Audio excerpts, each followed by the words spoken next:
Welcome to this session on AI for Math. I know this is a pretty popular one. It might be the one that we've had the most registrations for, coming close with world language use cases for Flint. But yeah, for those of you who don't know me, my name's Luke. I'm the head of teacher experience of Flint. On the call today are also Sohan and Jinso, the two co-founders. So we're here to listen to you all's feedback, answer any questions. But firstly, I'll start off with a presentation about how to use Flint for math and science use cases. Yeah, so to give a quick rundown of what this meeting will look like, I'll start off with some ice-breaking news, I like to call it. So basically, AI news I think is worth discussing with this group, just to get the chatteriness rolling. And then I'll do a quick demo of math chats in Flint and then also math activities in Flint. If you haven't seen like the updates from last week, we now have those two kind of methods of using Flint, either for your own work or with your students. And then I'll leave plenty of time for share out and Q&A. I've invited a couple teachers, Michael and Tom, to come share what they've been doing. But of course, anyone else on the call, please feel free to share. We'll try to leave a lot of time for that. Yeah. And yeah, the recording will be available later. I'll pause at certain points for questions, but if you have any questions while I'm doing like the little presentation bits, feel free to throw them in the chat. I'm sure Sohan and Jinso will be happy to answer them. Great. So some ice-breaking news. I saw this headline from Education Week that said this school will have artificial intelligence teach kids with some human help. And essentially, it's saying that this Arizona charter school called Unbound Academy, it's going to be a completely online school, and teachers will not be subject matter experts. They will simply be guides and mentors and be helping students through the process of learning rather than learning specific subjects. So I thought it would be fun to ask this group how you think AI should be integrated for math classrooms, either from a scale of like not at all to using it a little bit where maybe teachers are instructing, but AI is sometimes doing practice with students, or a bit more where AI is designed by teachers, can instruct and practice with students, but the teachers are still doing the designing of the plans for the lessons and the curriculum, or fully, if AI can be a content expert and teachers are just there to support students, like that headline that we saw. So let me grab the link for this. Looks like some people are already responding, which is great. Yeah, I can also paste the link in the chat.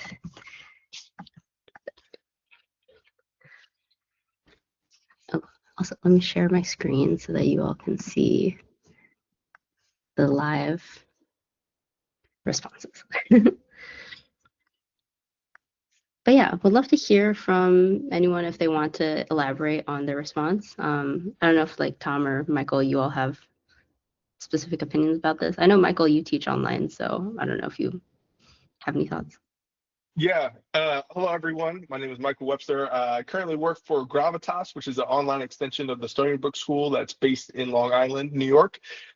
They've been around for 103 years, 7th through 12th grade boarding school that decided in 2020 to extend that to online education.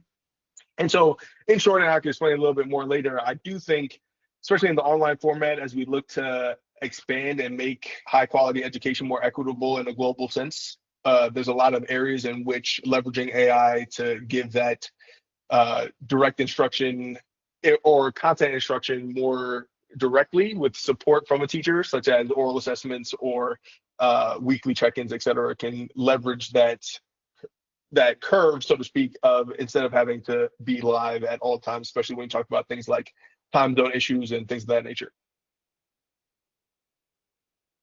Yeah, thanks.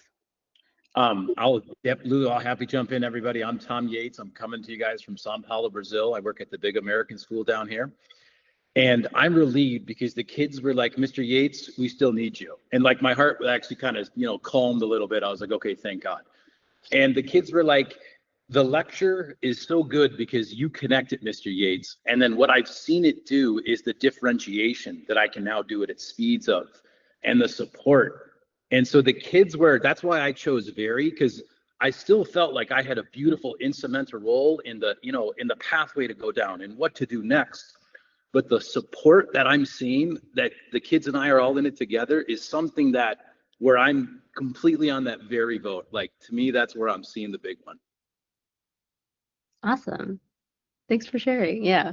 I see that no one has quite put it on not at all, which is probably good considering you showed up to this call.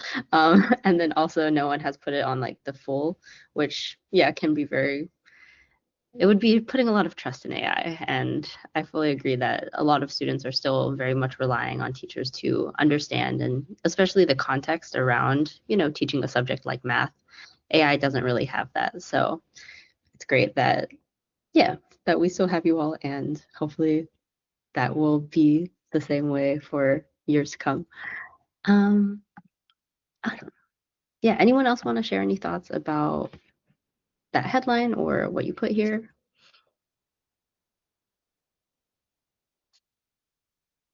Great. If not, I will go straight into the demo so that we have plenty of time for other share out later. But yeah, so in Flint, unlike typical LLMs, we've built out a lot of different features and capabilities to try and enable math for AI. Typically, an AI is trained on language. Language is more so an approximation of a thought, and if you approximate math, you're just going to get a wrong answer. So what we've built are a bunch of different things. You can display and input math formulas.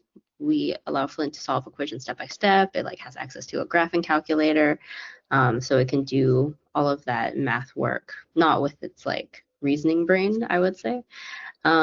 It generates graphs. It can see whiteboard work. It can use the internet. You can upload content, and it uses the most up-to-date models. So as of last week, we switched to 3.7 Sonnet. So if you're someone on this call who tried Flint out before last week, or even last semester before we were even using Claude, I would suggest you give it another shot. The models are just getting better and better, and hopefully that also means that math reasoning will get better and better. But yeah, I will quickly do a live demo of what the new UI looks like. So now essentially in Flint, you can start chats, which are you're using AI for yourself. So here we have the ability to lower reading levels of a text, or create lesson plans, write report card comments. And then previously, what the main thing in Flint was is creating an activity. So this differs from the chats in a bit in that you are creating a activity for students to interact with. So you are the one who is editing the guidelines and telling it what the goal of this activity is. So I'll demo that in a sec, but let me really quickly show you all what it looks like to start a chat. So let's create a worksheet. And it's going to start asking me questions about the context of what I want the worksheet to be about. And I'm just going to put in really quickly, create a worksheet for 8th graders in Algebra 2 with word problems for solving systems of equations. And so hopefully this will demonstrate some of the things that Flint is able to do. So here it wants to create an attachment, and it's generating a lot of the questions. And just really quickly to note, down here is where you can upload additional content. You can put in websites. You can also add equations, and it'll put it in nice math notation for you. And sometimes it gets stuck, so let me just ask it again. Yeah.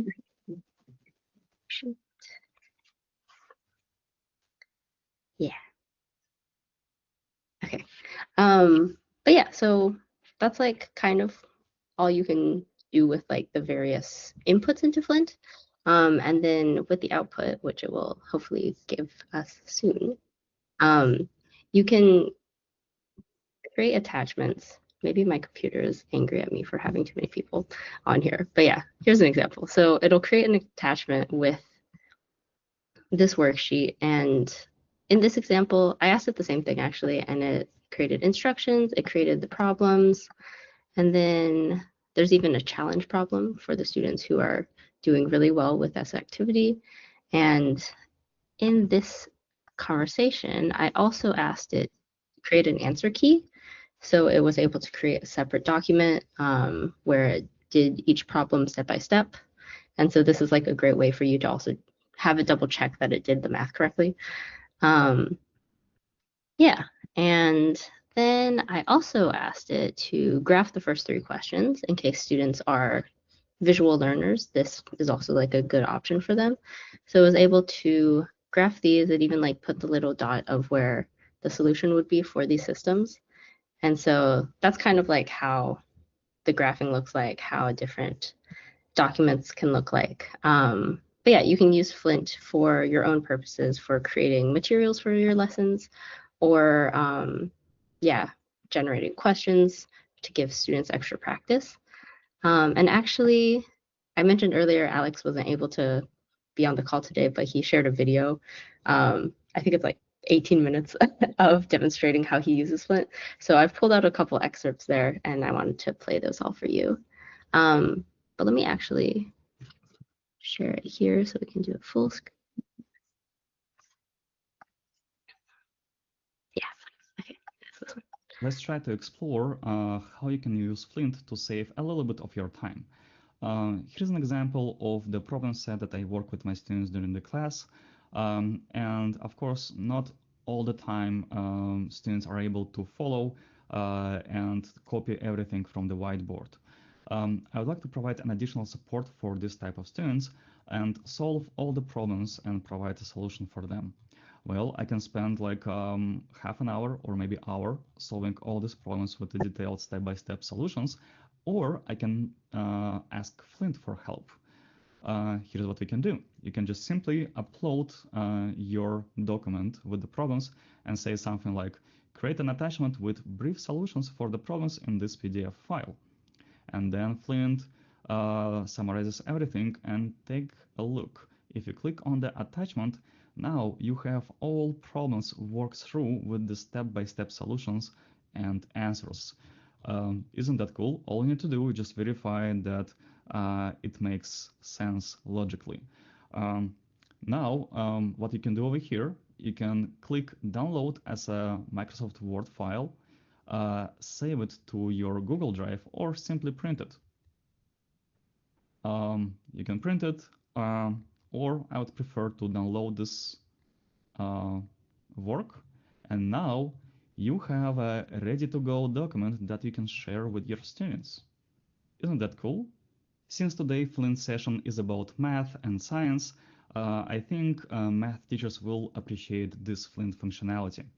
So you can just create a chat where you can ask Flint to graph things for your math assessments or quizzes or presentations. Here's an example. I can ask Flint graph this equation for me. And I'm just going to speed through this really quickly, but yeah, Alex essentially asked it to graph the equations. It's able to do that for him. And even when he was asking for piecewise functions, Flint created a bit of a funky looking graph, but he was able to ask it to like stop using vertical lines, and it was able to help him fix that. So just like a encouragement of sorts of if Flint is like not doing what you want it to off the bat, it is sometimes missing that context of like, oh, piecewise functions shouldn't have vertical lines, or make sure that you're using like the correct formatting for this one thing. So you can definitely work with it as we like to compare it to a teaching assistant. Just give it feedback and it can usually help you craft the final response to be closer to what you want. But yeah, so that's how you can use Flint for yourself. next, let's try to Any questions about that before we move on to activities? Let's see.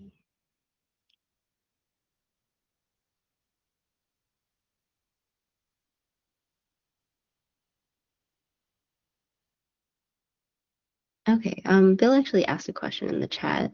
Will new role difference between teacher and student restrict this from only being done by people with the teacher role? So yeah, I can actually show you what this looks like. I meant to say this, but I kind of forgot. So if you're a teacher in Flint, you'll see the start a chat and it'll ask you if you want to like generate teaching materials and all of that. So things relevant to a teacher. And you can actually click on this for teachers chip, and it'll flip it to the student view. And this is by default what students will see. So more so having Flint to act as a study partner for them. So, you know, tutoring them on a topic, giving them writing feedback, helping them with research. So you, of course, as the teacher can also start conversations off like this, but we just give this view for students.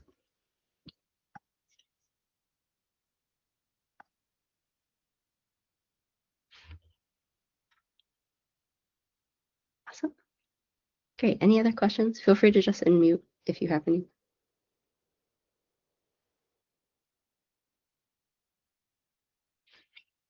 Great. Okay. I'll move on to activities since that one is a bit more involved. Yeah. Oh, wait, let me share this piece again. Okay. So with activities in Flint, again, you can create experiences for students that are designed with certain guardrails that you set in place. So here I'm going to create an activity for problem solving practice. And what it will do is it will start this conversation on the left-hand side. And then as the activity is being created, the preview will pop up on the right-hand side.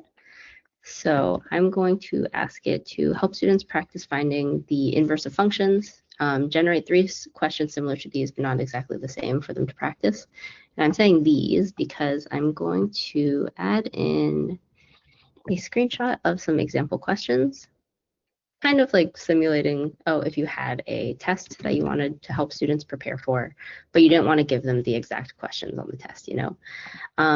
So yeah, I'm going to send that to Flint. I just took a screenshot, pasted it in. You can upload the document as well if you want. And then, yeah, so Flint said it'll create an activity to help students practice finding inverse functions similar to the examples you've provided. And now it's using, whenever you see this. You're not sharing your screen. Oh, so sorry. Okay. Yeah, so this is the conversation so far. It prompted to give students problem solving practice, and then it asked me for more details about what I was teaching and the grade level of the students. Of course, it's best if you can provide all of that context. I just said help students practice finding the inverse of functions, and then I put in the screenshot there, and now it's created the activity. You can expand this part to see all of the details of that activity. And it'll kind of summarize like what the activity is going to do for your students. So here it's like showing the 3 problems that it's created. But yeah, once that is there, you can ask for additional edits as well. And through this chat, it will do that all for you. So if I said, you know, give students questions 1 at a time, if they struggle with the first 3, give them 5 more questions that start off easier but get harder. Yeah, you can have Flint dynamically respond to the students. So kind of similar to what Tom was saying earlier of, you know, he was able to differentiate the experience for his students in his class. Flint knows it can see if a student is struggling with something, and especially if you ask it like, hey, give students easier questions if they're struggling or give them harder questions if they're doing really well, you can really help each individual student on their learning path as they go down it. Yeah, so now it's updating that for us, and yeah, then once you're like happy with the edits that you've asked it for, on the right-hand side, you'll see a session preview. So here you can start the session manually, try it out, but you can also simulate a session. So here, if I wanted to see like a student who's like struggling a little bit, I can set it to a satisfactory response. It will play both its own role and the student's role and mock up this conversation for you to see. Yeah. So that's how you can like kind of see how it might play out. I would also suggest testing it on your own though, just to see if it's, you know, following what you want it to be doing with students. Okay, and then to show you what the student experience looks like, I've grabbed another little excerpt from Alex's video where he's showing some of An example from his class. Those are all sessions created by the students, and you can see that students ask a lot of questions, very meaningful questions. Some students need to help with calculations, and some students need help with some kind of conceptual understanding. And here's the good example. Student says, my exam is tomorrow, give me tips and essentials. And check this out, Flint summarizes a lot of things in one place. I think this is very nice. I have a lot of trouble with K constant stuff, and now Flint provides more idea about what the K constant is. I think this is the great activity. Another great example I'd like to highlight, one problem features a graphical solution, and specifically this one. We have a car A that is at red light, then another car already passing through at specific velocity. At the same time, car A begins uniform acceleration of 4 meters per second squared. We need to analyze their motion. And at some moment, student says, well, can you help me understand the V versus T graph? And what Flint does is amazing. Flint actually just generates a graph for the students to review.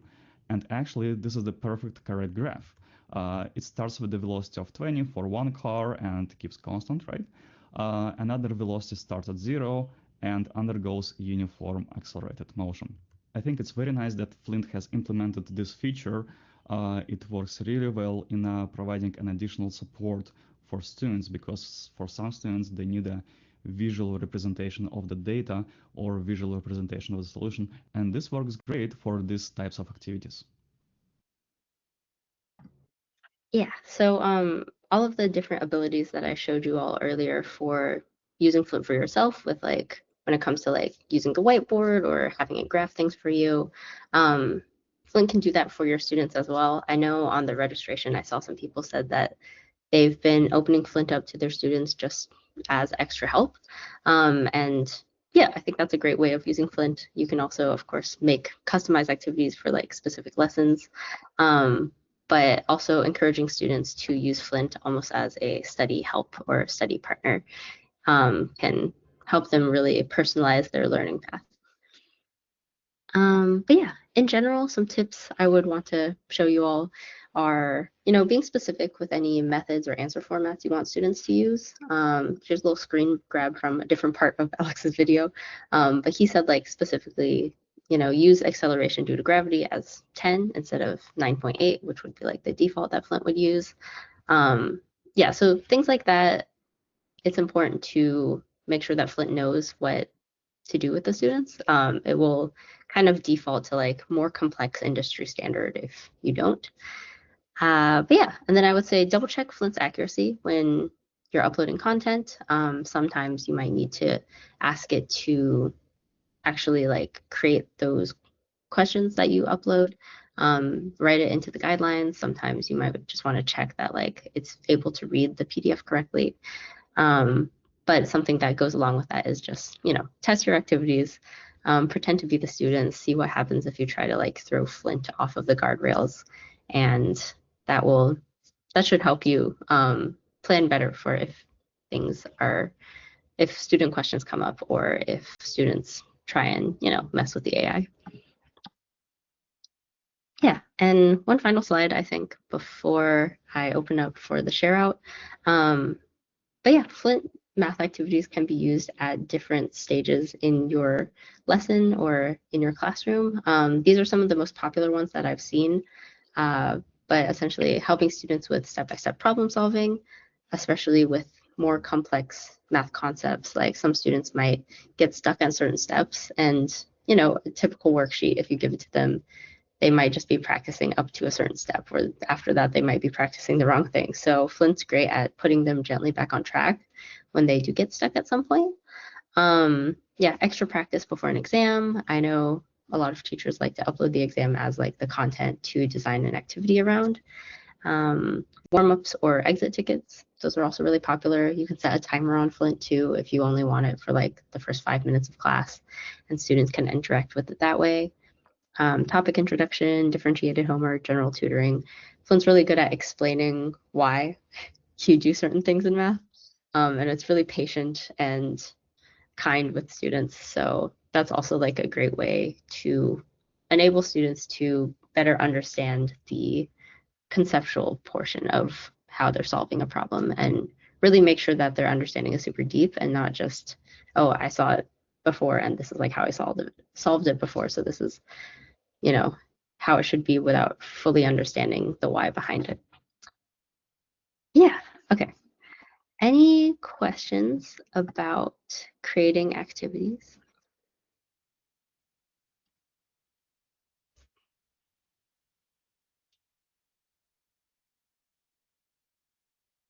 Yeah, go ahead, Nadine. Hi everyone. It's just out of curiosity why I signed up for the today's session for the sessions. One to help my students and to help myself to become a better teacher.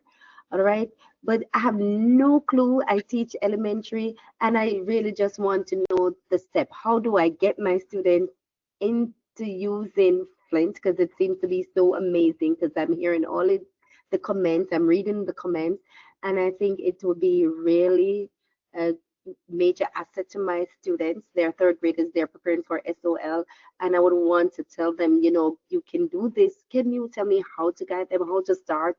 Sorry, guys, I know you want more, but yeah, I'm just starting. No, you're good, you're good. Yeah. Yeah, so if your students have school emails, they can just sign in with single sign-on. And actually, let me show this really quickly. But if you've created a new activity in Flint, so let's create this activity that I was just building, then you can just share the link with students. And I think for like elementary or lower schools, we've typically seen teachers use a lot of QR codes as well, especially if the students have access to iPads, then that's really easy. But yeah, sharing within Flint is just with the link. And then once the students' emails are like allowed in the platform, then they can just sign in with single sign-on. Yeah.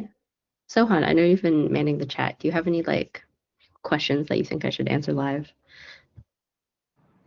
Yeah, happy to chip in there. There have been a few comments and questions around like customizing the behavior of the AI.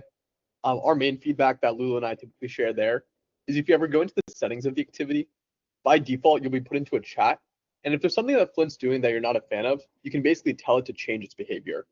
So we put in some default prompts to make sure it's gonna like not give away the answer immediately to students, but Flint is still pretty helpful.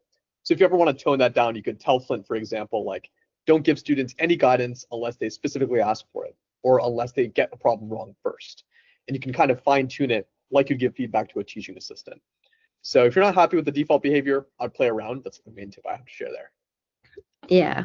And actually to build on top of that, so going along the lines of like, you know, you can use Flint as a brainstorming partner.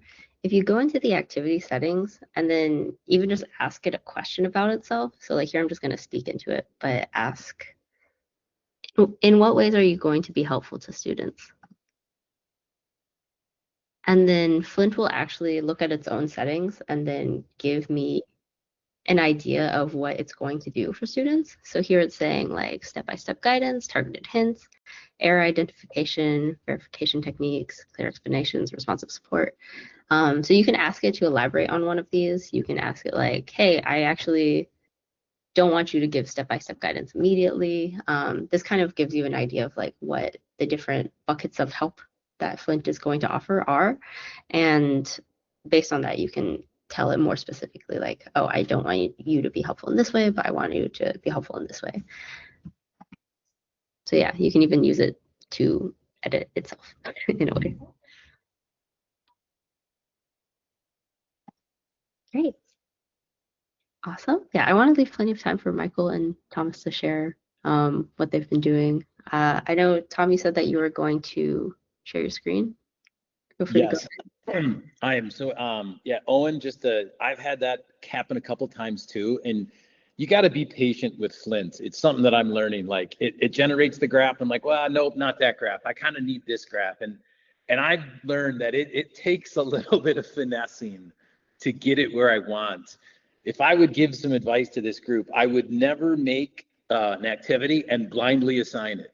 I vet it very carefully because I did that once and I was like, for instance, we were doing 3D geometry and Flint had this map from like, it must have been the time when there were like sailors around the world with like compasses. And I'm like, no, we don't want to go down that way. And so there are just some moments where you just got to kind of be patient with it. And I've seen kids try to get around it too. And I did exactly what Lulu did. I said, hey, Flint, don't give the kids an answer. I just want to do a prior knowledge check. And the kids, their response was so funny. Like, Mr. Yates, it's not telling us the answer. I was like, I know, guys, because I told it not to. I was like, I just want to see where you're at right now. And so I think the more you guys use it, it's a learning curve. And I've kind of gone full stream into it. And I'm still learning too. And that's like, it's got good things. And I'm like, oh, wait a second, that one we want to back up. I will share my screen. I don't want to take too much time, but if you would give me all this time, this would be amazing. So please, no judgment, but I have gone full into this. And so here we go. If you take a look at what some kind of things I've done, like for instance, this is kind of our school and I've created all my subgroups here that I would be teaching. And in my subgroups, I've got them filled with the kids. And I've started to play with analytics, and analytics are something that I'm getting very impressed with. For instance, I just taught at about 9 this morning, and I was teaching probability to kids who have never seen it before. And I wanted to see what they could do. And basically, I literally said, Flint, what misconceptions do you see in their work? And it took a little time. Like, I had to do a couple things for it to find it. And I was like, no, please go look at this activity. Please find this knowledge, right? And I kind of had to guide it. But now if you guys could just watch this, the misconceptions it picked up on, for instance, sample space and compound events, then it missed calculating probabilities, then it had trouble with dependent events. And these are where the kids struggled with. And it was neat that I even pinpoint a couple of kids about, hey, Melly gave this, Clara gave this. And it was really neat to see this. And then I said, Flint, okay, from this, what are the biggest misconceptions? And it said, hey, sample space from 2 die. Conditional probability, dependent events, and I was like, okay, good. That's standard for a probability teacher, right? Then I asked for what are its biggest strengths. And then it said, hey, these kids can do probability concepts. They can convert between representations. And I'm like, okay, excellent. And then I'm like, can you make a vocabulary list? Because I teach at here in Brazil, and I have about 5 different languages in my classroom. So when I can do an activity like this and Flint can now give me a vocabulary term list that I can immediately turn around and share, that's where I've been blown away by my like differentiation. Like that's where it blew me out of the water about this. Like I literally taught this at 10 in the morning. Now at 3:30 in the afternoon here, I already know this were the misconceptions. And then I was like, hey, can we get a discussion prompt ready for next class? And I was pretty impressed with this. And that's just like one small example. Activities, math teachers, I've gone like all in on this. If I actually go to my home screen, I have tried to build activities and I've really pushed it about what it can do. Probability exam help. You know, here's a trigonometry checkpoint. Here's an individual support for a kid I made. Here's a whole IB curriculum study guide for my seniors about to take the world exam. And what I've done is the impressive part is I can load a PDF into it. And then from the PDF, I can really start guiding it and pushing it.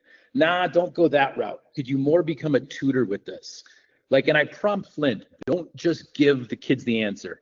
Try to talk about what was the background of it. Why was the denominator 14? Why did f of x transform into that? And it's truly, I love it because it's science to me. It's like an experiment, and I'm playing with it all the time. And some things are great. Some things I'm like, oh dear, like okay, we need to reevaluate that one.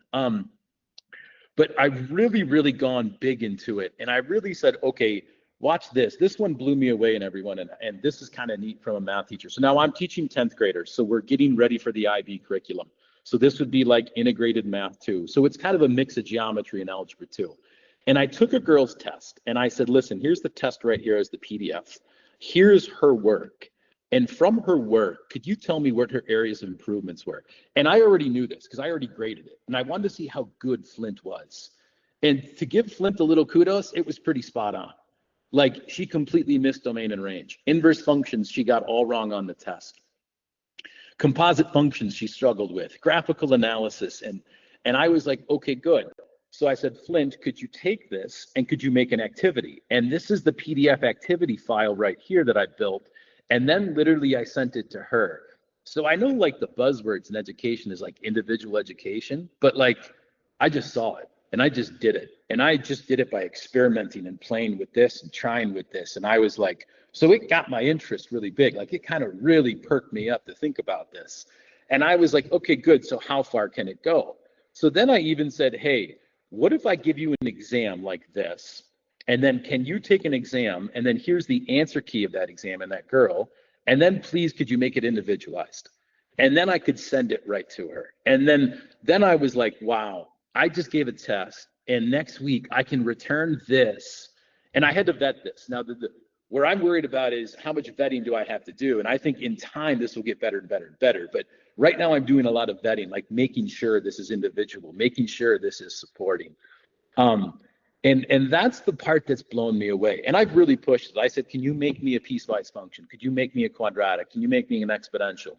You know, can you make me a logistic function? So for my younger teachers, I'm so sorry. My focus domain is all high school here. But it's really neat to see what it's doing. And now this is the part where I really was impressed, everyone. So this will kind of be my last tidbit. So I could go on and on, you guys, because I've just been so impressed with this. So here's the test, and this is like a version of the test I gave, and here's just basically the trig test, and here's the mark scheme, and this is just a basic checkpoint. Can the kids do basic trigonometry?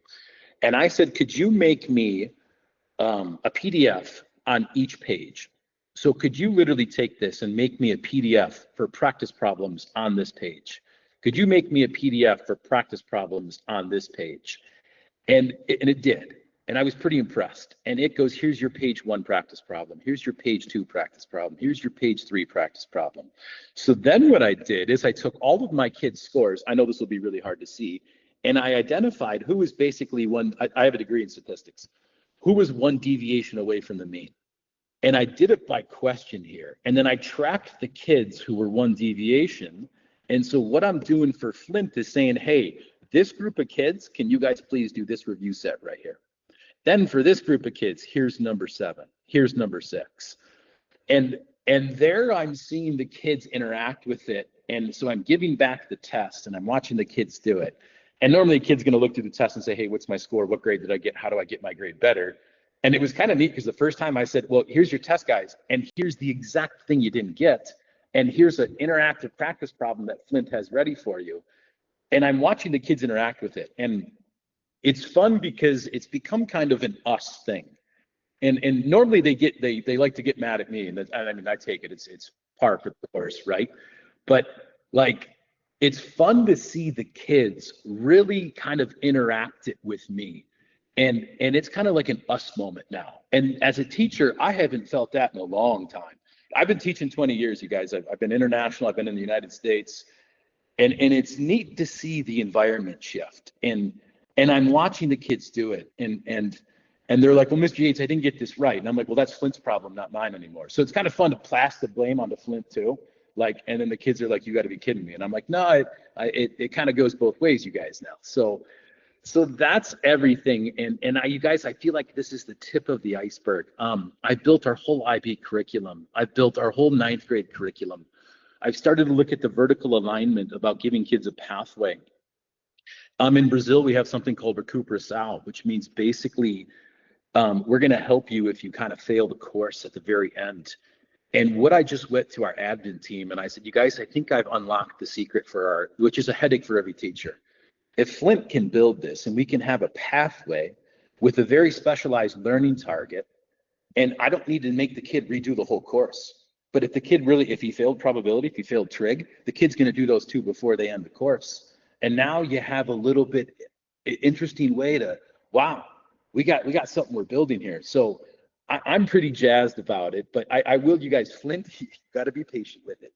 It makes graphs where I was like, what the hell is it doing? Like, and 3D geometry, you guys, I would avoid altogether. Like, we had so much laughter about 3D geometry, and that's, in fairness, that's really hard to do on the computer. Like, Like you got to pull from Mathematica. But I've noticed that Wolfram Alpha is very sharp. Sorry, not Wolfram Alpha, Flint. And it's in, and I talked to Sohan about this. If it's pulling from Wolfram Alpha, it understands discriminant imaginary. It understands a lot of these higher things that I'm really teaching in high school that I'm not afraid to give the kids to. And a lot of times Flint will go too high and I got to dial it back. And that's a good feedback for the group. A lot of times I have to adjust its behavior. And I'm like, nope, I don't want to talk about monotonic relationships. I just want to talk about Pearson's score coefficient and basically Spearman's. So it's pretty impressive. And especially once I fed it our program, our unit, like our whole 10th grade scope. And I was like, okay, could you make me a probability packet for a kid who's absent? Could you make me a little bit of a touch point right here? And the differentiation that I'm seeing is it takes a little bit of time on my end, but not as much as I originally thought. I'm able to differentiate at a pretty good pace and keep my teaching load going, and I don't feel like I'm drowning. So when I saw that, I really kind of became invested.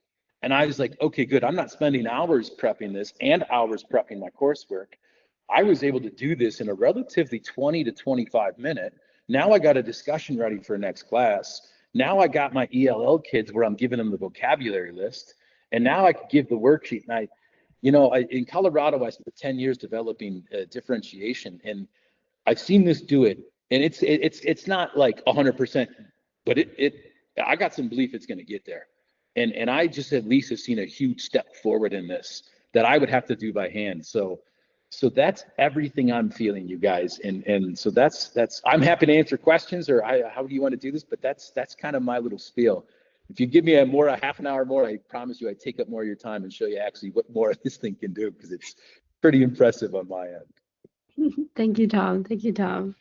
I know Seth Bartley had his hand raised for a bit, but he put it back down. I don't know if you had the question still. But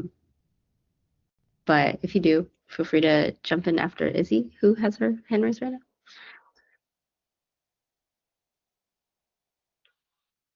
Hi. So I'm working on making activities for high school, some math, and it's like simulation based.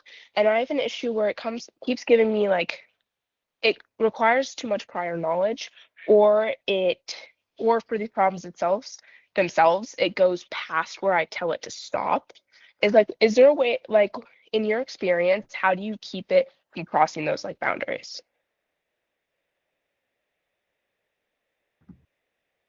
Yeah.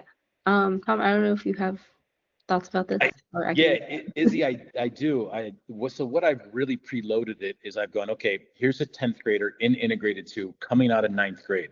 And I gave it the 9th grade scope and sequence. And it was really sharp about understanding the 9th grade scope and sequence. Then I was like, okay, this prior knowledge the kids don't have. Then I would say update activity. And then I'd have to vet it again. And then, yes, I definitely had to calm it down many times. Statistically, it goes very far and very fast. And I love that it does it, right? But we never touch Bayes' theorem. And I'm like, stop doing Bayes' theorem. And I've had to tell it 5 times, stop doing Bayes' theorem. Like, and I forgive it. I'm like, okay, maybe it'll get there. And so I've learned a time that I put into prep, you show it even like the 8th grade to the 9th grade, then it's a little bit sharper with its prior knowledge. Like, when I gave it the AP stats coursework and I said, okay, here, these kids are coming out of Algebra 2. This is what they have. Can you merge it to AP stats? And when I give it the PDF of the framework, it has a much better connection. And that would be just one quick thing that I would experiment with. Yeah, and to add on to that, I think if you have like a very specific topic that you want to cover, then you can generally tell Flint, like, do not go beyond this topic, and it will try to do that.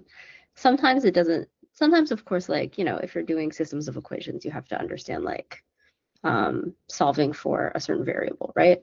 And so it understands that, like, oh, okay, I will need to explain that to a student if they don't understand that piece.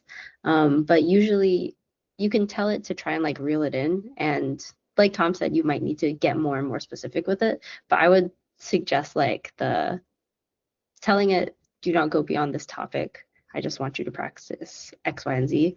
That could be a first step. And then as you're playing around with it, like Tom said, that's when I would like suggest like being more specific about what you want to reel it into. Thank you. Mhm. Great. Any other questions for Tom? Nice, yeah. Michael, I also know that you wanted to share some things. Yeah. So hello again, everybody. There are three things that come to mind, and I know we're a little pressed for time, so I'm gonna do my best to go against my natural impulses and talk a lot, which is it's a challenge for me, everybody. But I'm gonna start from the least technical to the most technical. So about a year ago, our school had been working with Flint, and at that moment, it wasn't as robust to what it could do now, mathematically speaking. So I thought of creative ways that I could still use it in my math class because our admin was like, try this thing out, see how you can use it. So one of the first things I thought of, because one of my favorite classes I took in college was actually the history of math. And 9 times out of 10, that's the section of the textbook that always gets glossed over and nobody looks at, like nobody may know that Isaac Newton invented calculus. And so I had my calc students have a conversation as though they were speaking with Newton. I think it might have been a different mathematician, but one of those things. So I had that concept of like, how'd you come about doing this? And the information I fed it, and you could get highly vetted or higher quality historical texts about the history behind certain mathematical concepts. And so it gives, and you can use that again, as Lulu mentioned, as warm-ups or intros or extension projects, etc., where you can incorporate cross-disciplinary assignments as well. So history of mathematics as well as mathematics, and then get some more foundation there. Outside of that, a big use that I've been using it this year, I have several students that are asynchronous due to time zone issues that we ran into. And so something that I've done for each chapter is actually upload PowerPoint information for the entire chapter, and they create it as a Flint tutor with the information already built in. So the student does that, and then additionally, I've added in prompt suggestions. So that was actually requested by those students. Like, can you give me some suggestions? And I know Flint has some that are already built in, but even more so, like sometimes students don't know the questions they need to be asking in order to get the help that they need because they can't articulate it as well as they are going to need to, whether that's working with a human being or an AI. So for example, if you have a chapter on fractions and adding, subtracting fractions, multiplying, etc., just giving prompts, which I also had Flint then help me create those prompts as well to make it kind of a good, nice little closed loop of having the prompts then to give to Flint as well. So that's been beneficial because since they are fully asynchronous and I can't be there at all times, to have that support throughout the chapter, in addition to some other tools that we're using, it makes it very easy access for them. And then the last one that came to mind recently, we just got back this past week from our very early spring break. I don't really understand it, but it is what it is. And so those of you that teach math, which I'm assuming the majority of you, even 2 weeks, much less the summer, when students come back and you're like, you remember that topic that we just finished right before break? And they're like, no, we have no idea what you're talking about. So I had them do basically a choose your own adventure for one particular chapter, or if it was multiple chapters, in which some students that they might fully understand one part of that chapter, then okay, choose section 2 of that chapter or section 3 of that chapter. And so when we were doing that live, one, you could set the time for how long you want them to take. So I did 30 minutes. And then as the instructor, I'm able to go through every single student's feedback. And then earlier was mentioned that idea of like students trying to game the system or circumvent certain things. And if I see that they're only using one word answers or just like, yes, no, thank you, or things of that nature, then you just know, okay, hey, one, I made my grading of that particular assignment based on the effort that they put in. So that's one accountability measure. But then additionally, I then can directly intervene and say, hey, Jimmy, you're using one word answers, my friend. You need to like bolster it up a little bit. And if it's necessary, then especially in the online format that I teach, if I need to take them aside in a breakout session or things of that nature, then I can help them in a more specific manner. And the last thing I'll mention is that, again, in terms of review, but even more applicable, and I'm looking to expand this more in terms of project-based learning or personal interest projects in addition with Flint, is that for one class, we did a review assignment before they went on break. And so when they came back, I was like, I'm not going to do the same exact thing. So instead, I had them do the same chapters, but then had Flint create real world scenario subtopics that they could choose from. So Flint gave them ones that they could choose from. But then I had one student who, there's some video game called Temtem that I've never heard of in my life. And he was like, I want to create a scenario with this game. using the topics from that particular section that we did. And so it adds the level of buy-in where the student's like, oh, it's something that I'm actually interested in, and how can I see the mathematics in that particular topic? So those are a handful of ways that I've been using it and look to use it significantly more. Yeah, that's super cool. I think there was one teacher who wanted to create an activity that students could recurringly go back to, and like even though AI isn't deterministic in a way, still sometimes it'll like default to the same basic concepts. So what I told that teacher that they could try, which I think is similar to what you tried, Michael, is have the students start off the conversation by saying like, hey, today I'm interested in this topic. And then they would cover all of the problem solving with that topic. So if they said like capybaras or like cat videos, then they create word problems based on that. And that was just like another, at least fun step for like personalizing the experience for the students. Great, yeah. Any final questions for the people who shared, or if anyone else wants to share really quickly?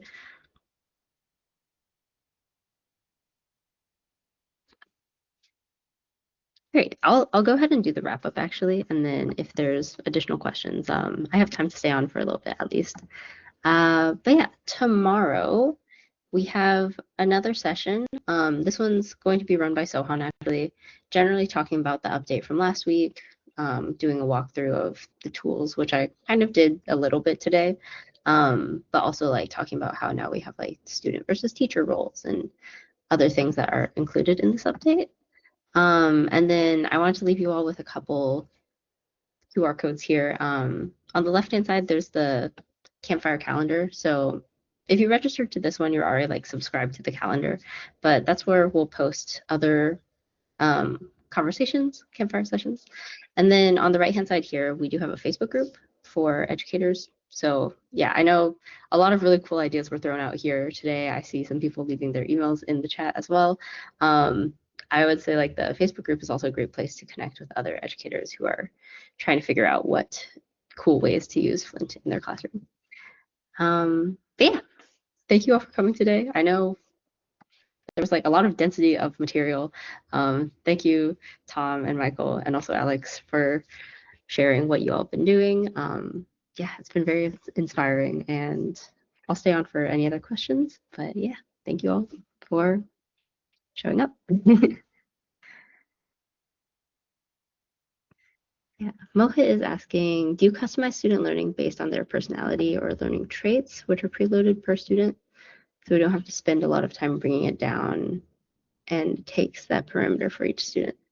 So Flint doesn't have that currently, though we are discussing maybe adding like a sort of memory in Flint so that it kind of knows like, oh, this student did this activity before and struggled in this way. And like, that might be something that we can incorporate as well, like their learning styles or what they are able to do. Yeah, Michael? Just to that point, it just made me think of, and I haven't used it explicitly yet, but it does give you the option of creating a follow-up assignment based on the engagement that the student did. And so I'm not sure, Tom, you're nodding your head, so you might have already done this. And I'm not sure, because I can't speak to specifically the accuracy of the level of assistance that it provides, but I know that that's a possibility. And you could do it for the entire class because it will summarize and give you feedback on the entire class perspective, but also based on the individual student. So if it's a recurring thing, like Lulu mentioned, then you could use that function. Yes, I'll jump in real quick. It is so smooth and easy how it integrated that, because when you go to analytics and you see the kids' responses, it's a link and all you do is click it. And like, and Michael has it right. Like I vetted it and it would 90% it's on task to where it is. And it's like every once in a while I see, how did that problem sneak in there? But it is so slick and smooth how you can just say, yep, let's assign a couple more. Yeah. I actually have a question myself. I know, and I've been incorporating this when I create assignments for activities for the students, is voice to text options, because I know that some students like trying to type out mathematics or even like handwrite it neatly enough in order to submit it. And so the example that just comes to mind was Sal Khan and his son working with, I think it was GPT-4, or again, there's too many dots and decimals and different ones to know, but working with Omni and then having live like conversational components. I'm not sure if that's a possibility in the near future, but especially for math, I know that some students have a hard time. Like even as a teacher, it took me 10 plus years to figure out how to input exponents and things of that nature. And so being able to speak in that live format, is that a potentiality soon? I think that would be like the cherry on top of what is already extreme functionality. Yeah. So we haven't built anything specifically for that at this moment. But I do think like AI models generally have an idea of how equations are read and how math notation can be like spoken. So I think you could try it. I'm just not sure how accurate it would be. Yeah, but that is something that I've heard before, so it would be worth looking into, I think. And oh, Michael, I also know earlier you asked about the copyright options. If you upload like chapters of a textbook, like does that run into like copyright issues? So yeah, just really quickly to answer that on the call. Because Flint doesn't share any materials or any conversations that you have within it with other parties, copyright shouldn't be a concern. So whenever you upload a chapter from a textbook into an activity, it's just used in that activity to give Flint more context. And we're not sending that chapter back to like the AI model providers or not sharing it like openly. So you should be in the clear there. Yeah. I would just say if you do publish a template, maybe double check that the templates that you publish don't have like copyrighted material that shouldn't be shared with other schools or other educators in there. Yeah. Great. Awesome. Thank you all so much again for agreeing to this, letting me and everyone else pick your brains. But yeah, are there any other questions? Nice. If not, have a great day, y'all. Thank you again to Thanks, Lulu. Yeah. Thank you. Thank you. Nice. Ciao, ciao all.